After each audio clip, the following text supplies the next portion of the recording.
నిన్నటి రోజున రేవంత్ రెడ్డి శాసనసభలో మాట్లాడిన విధానం చూస్తుంటే తెలంగాణ రాజకీయాల్లో గేమ్ పూర్తిగా మారిపోతున్నట్టు అనిపిస్తుంది.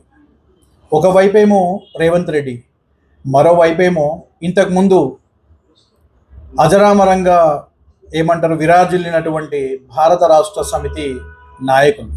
అయితే స్ట్రాటజీ మాత్రం ఒకటే. ఇక్కడ బీఆర్ఎస్ అనే పార్టీని స్లోగా తెలంగాణ చరిత్ర పుటల్లోంచి డిలీట్ చేసే ప్రయత్నం, దాన్ని స్లోగా ఎరేజ్ చేసే ప్రయత్నం, అసలు ప్రాంతీయ పార్టీ లేకుండా ఉంటేనే బాగుంటుంది అన్న ధోరణి లోపల రేవంత్ రెడ్డి మాట్లాడుతున్నట్టు, ఆయన స్ట్రాటజికల్గా మూవ్స్ తీసుకుంటున్నట్టు కనిపిస్తుంది మనకి ఇక్కడ.